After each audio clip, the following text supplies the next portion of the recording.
ఏపీలో election notification వచ్చేసింది. మే 13న జరగబోయే పోలింగ్ కోసం ఎలక్షన్ కమిషన్ నోటిఫికేషన్ ఇచ్చేసింది. నామినేషన్ల స్వీకరణ ఈ రోజు నుండే మొదలైపోయింది.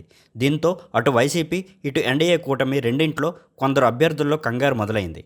ఆల్రెడీ తమకు టికెట్ కేటాయించిన మార్పులు చేర్పుల్లో భాగంగా తమ ప్లేస్లో వేరే వారికి నామినేషన్లు వేస్తారన్న ఆందోళన వారిని వెంటాడుతుంది.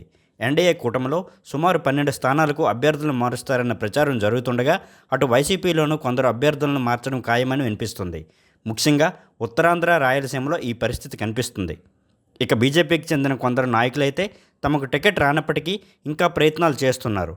అలాంటి వారిలో జీవీఎల్ నరసింహరావుది మొదటి పేరు. ఆయన విశాఖపట్నం ఎంపీ టికెట్ కోసం చాలా ఆశ పెట్టుకున్నారు.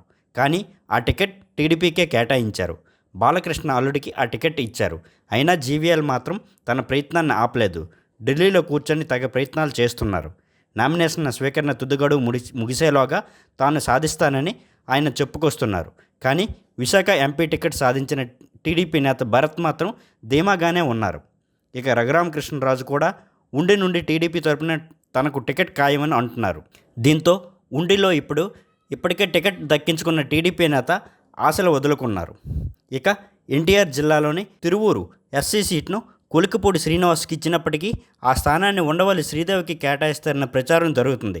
వైసీపీలో Guntur MP seat, Guntur east assembly సీట్లలోనూ మార్పులు ఉండవచ్చని వినిపిస్తుంది. గుంటూరు ఎంపీ సీట్ను మారిస్తే అక్కడ అభ్యర్థి కిలారి రోసయ్యను వేరే చోటకి టికెట్ ఇవ్వాలి. అప్పుడు ఆ అసెంబ్లీ సీట్లోనూ మార్పు తప్పదు. ఇలాంటి సమీకరణాలతో అన్ని పార్టీల్లోనూ కొందరు అభ్యర్థుల్లో కలవరం కనిపిస్తుంది. టీడీపీ, వైసీపీలో ఎక్కువ మార్పులు ఉండే అవకాశాలు ఉన్నప్పటికీ జనసేనలోనూ 1-2 మార్పులు ఉండొచ్చన్న సూచనలు కనిపిస్తున్నాయి. నామినేషన్లు వేయడానికి ఏప్రిల్ 25 వరకు సమయం ఉండటంతో ఈ వారం రోజుల్లో ఏమైనా జరగవచ్చు.